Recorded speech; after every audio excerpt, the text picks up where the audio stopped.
Oh, when I tell you that that mother is a big, fat, stinking, mean bitch.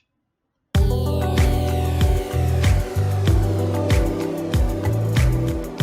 I'm like, come on through, Cookie. I want up on my soapbox. That's basically it. Let's talk about drag in all its forms.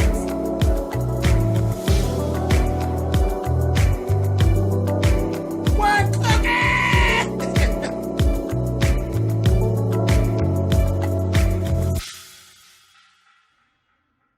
Hey guys, thanks so much for clicking on the video. This is my review for Too Close to Home Season 1, Episode 6.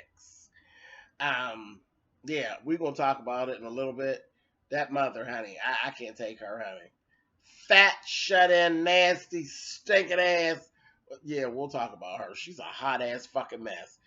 Anyway, so when we start off, Dax is having a fit. He's having a fit, baby. His light is turned all the way up, honey, and his rainbow flag is waving, baby. And he's like, I've got to get to him. And you're like, what was it, 12 hours away or some shit? But he's going to go and he's going to fly to a certain amount of the way, and then rent a car and drive. And then here comes the little black girlfriend, and she's going on to tell him how he can't go. Same thing he did with the boyfriend. And then now she's going to go with him. I said, Lord have mercy. Here we go, honey. The blacks and the gays are going to Happy Alabama. I said, honey, it's going to be a hoot nanny, honey. I said, okay, so here they go. They're on their way. Child, the little boyfriend, little pretty, is just beat the fuck up. They done kicked little pretty's ass to death, okay? He like hanging on by a thread. The sheriff, that was some crazy shit. The sheriff walked up on them, beating him. They didn't even drag him all the way around the building, just on the side. Took his ass off the porch. There wasn't no blood on the porch. Beat his fucking ass. The sheriff walked right up on him. And he was really not all that pressed, really. I mean, you can tell he wasn't that pressed. I don't know the motherfucker. He didn't even know he was gay or anything at first. He just like, I don't know the motherfucker. Oh, well, whatever. They done beat the shit out of him. He ends up telling them to stop. Then is when it went a little Tyler Perry on us, because then he said, y'all, what are y'all doing? Y'all crazy? He's like, he touched my ass, and he was looking at my ass, and this, that, and the other. So now that the sheriff's like, oh, a fruitcake, this, that, thing, and the other. They all disrespectful as hell, right? I'm laughing at them. So then he says, their old country ass. Then he says, go on and give us what do you tell him? Give us a slap on the wrist and then go on, sheriff. I'm like, okay, so what, slap you on the wrist and you go and finish killing them? Y'all motherfuckers is out of order. So the sheriff will say, is you crazy? That's a hate crime that you just did. Do you want the FBI to come in there? He said the feds will come in on that shit. The FBI will come here. Do you want the FBI to come to Happy? Y'all take y'all's ass. Here we go. Now listen to what I tell you. Y'all take y'all ass down there to the station and tell the deputy to lock y'all up until I get there. That's just like me telling my kids, y'all go over there and get the belt out and sit over there until I come over here and whoop your ass. Good luck with that, sheriff. But wait, in Tyler Perry land, it works. They went over to the jail and told the deputy, hey, lock us up till the sheriff come. Shut get the fuck on out of here. Anyway, Lord have mercy, Tyler. You really take us for a fool, honey, but it's okay. It's fine. It's all fun and games. Anyway, then the sheriff takes Victor's old busted up, broke up ass, bleeding all over the place, takes him over Brody's house. Now, your dad's a doctor. I know you done seen your dad do something, so how can you help him? You backwoods motherfuckers. And then there was this whole big debacle about sending an ambulance. It went all the way into the next day. Ain't no motherfucker sent no ambulance. Then they're telling them, well, shouldn't you bring them? And he said, it's going to take me 5 hours to drive him. They're going back and forth. Brody said, I don't know what to do for him. He's like, well, you gonna have to do it. Well, I'm gonna have to take him down to the next county. It'll take me 5 hours, but I gotta go back to the office first. I got some stuff I gotta do. But all along, you keep on pumping to us. He could be hanging on by a thread. Then you got the daddy that come in there, and he done told you, because he go in and out of his right mouth. He done told you that motherfucker don't look good. That motherfucker hanging on by a string. Then he goes and gets his little bag and come back and got a syringe here. Give him 3 cc's of this. And Brody's like, whoa, wait a minute. Nobody trust this motherfucker. This motherfucker's shooting pillows and going naked to the motherfucking restaurant and shit. And you talking about, and he just had this syringe of shit, shoot him with it. I said, Lord, I sat, when I tell you that I damn near pissed on myself sitting there watching that shit, I said, Lord, and the sheriff's like, go on. Here's go on and shoot him with it. I said, oh, Lord. But they finally did shot him with the shit, and it brought him back too. And I was like, okay, well, thank goodness. But he's all fucked up. He's just all fucked up. We go through the whole rest of the program, and then I'm going to get back to Daddy, okay? Daddy and Brody and all of that. And let's just take a break on them right now. This show is just too much. I told you. The show is better in Happy Alabama. Fuck that shit going on Washington, D.C. Nobody even cares. These trailer park motherfuckers are out of order. Do you hear me? They are really too much. They're worse than Peyton Place. If you've never seen the movie Peyton Place, go back and watch Peyton Place. Peyton Place is a black and white movie. And I know you've all heard the saying, Peyton Place was somewhere where people do a lot of gossip, like job sites and stuff. People like, this is like Peyton Place.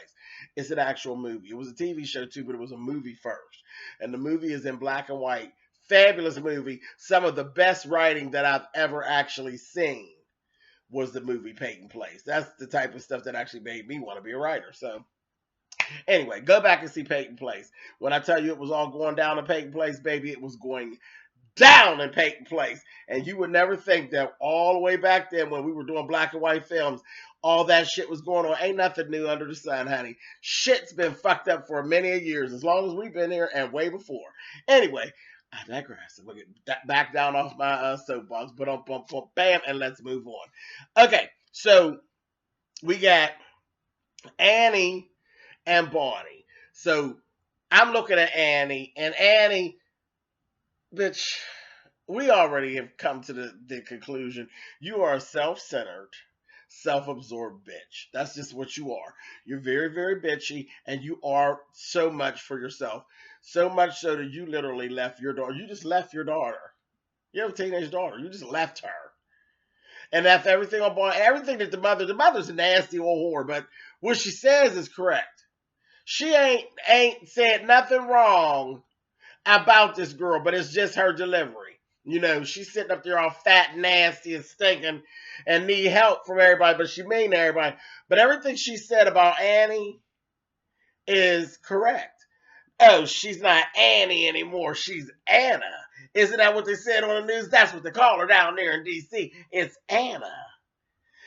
Sitting around fucking the president. I said, oh my God, the mother lets her have it. But yeah, and she really is about herself. You didn't try to help us at all, which is not her job to help them. People they get too into that. You've had your life, you made your life be whatever it is, but I don't really owe you anything. When it comes to parents and children, whatever my children decide, my children don't owe me a motherfucking thing. And I don't owe my mother anything. Now, I would give my mother anything I have, but I would forbade her to ever act as though I don't owe you anything. I don't owe you anything. I didn't even ask to fucking be here. So now I don't owe you anything. But there's nothing that I wouldn't give my mother. Now that all goes back to you as a parent. What did you do for these children? Because that's what actually dictates how your children feel about you. If you wasn't shit as a parent, and I see it so often, the whole reason that I ended up with kids you got parents that weren't shit. How dare that type of parent feel as though that child owes them something once they make themselves something? I see it all the time. Nobody owe you a motherfucking thing. I'm back up on the soapbox again, ain't I? Okay, whatever. I'm just up here now, so it don't matter. But I don't think that their life wasn't the best. It wasn't the worst, but their life wasn't the best. And just because Annie end up getting a break, don't mean all y'all get ready to come up. So, I mean, I kind of get it on that, but she was embarrassed by them. She literally like, fuck them, I ain't related to them kind of shit.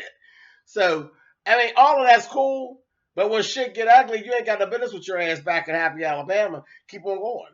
They ain't heard from her in years. She should have just kept right the fuck on going. Don't come back.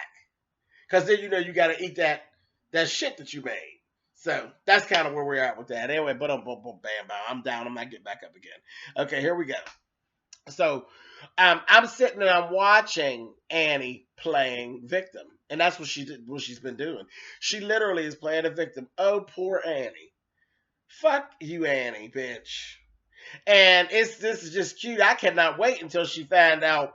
Oh, and that was the cute part when Brody's name come up. She still feel like, oh yeah, Brody. How is Brody? This, that, thing, and the other.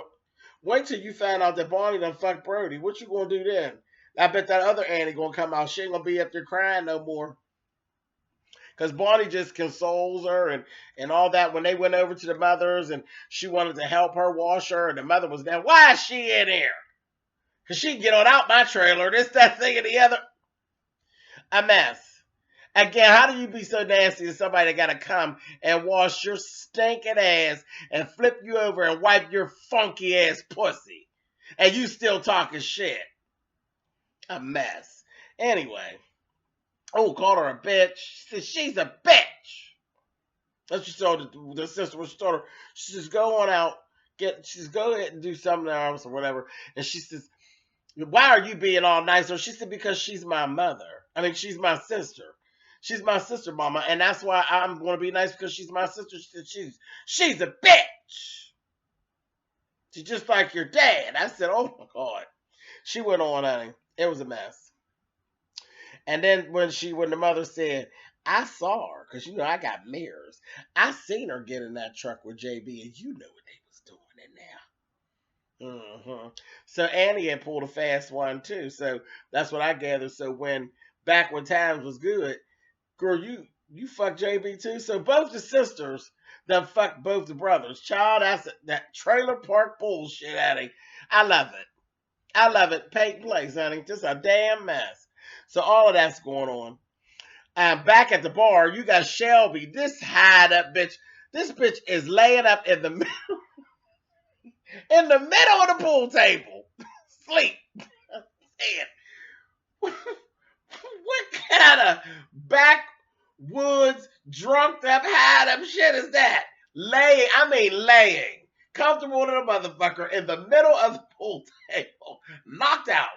And they told her, get on up and get on out of here. So she going on and on. Now everybody working in cahoots. So they say, where's the little guy? Where he go? Well, I got his credit card and I ran up $1,000 on that card and I want my fucking cut. I said, really? This is how y'all get down back there? You done ran $1,000 worth of charges up on his credit card, and now you want to cut of the money that the bar got, and the bar owner woman, the woman told, get your ass on out of here. You ain't getting nothing. Get the fuck on out of here. Get off that damn pool table and get out of here, Shelby. She gonna say, fuck you, you old bitch. I want my cut. I couldn't believe them. I could not believe them. I said, that's a damn shame. Let it be a lesson to y'all. Stay out of places you don't know nothing about, honey. Period. Not just the gays and the blacks. Everybody, honey. You don't know nothing about these people. They look a little suspect. Stay the fuck on out of there. Leave them folks to their vices. Here, I said, that's a damn mess. So that was that. Okay, so let's go now to the end. The end of the episode, Brody comes home.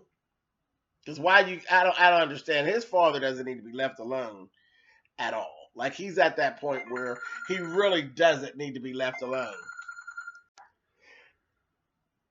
Okay, so the father, he really doesn't need to be left alone at all. It just makes no sense. He needs not be left alone at all. Well, whenever Brody comes into the room, the door was kind of pulled shut. The room where Victor was at. So when he opens up the door, the goddamn father is up on top of Brody, operating his motherfucking ass off, all's hammer and all, cutting and stitching and carrying on, and I was just done. Absolutely done. Like, what the fuck really goes on? But that's basically it. That's where we ended. we'll figure out exactly what old Alzheimer doctor called himself doing next week. And I'll talk to y'all then. All right, y'all.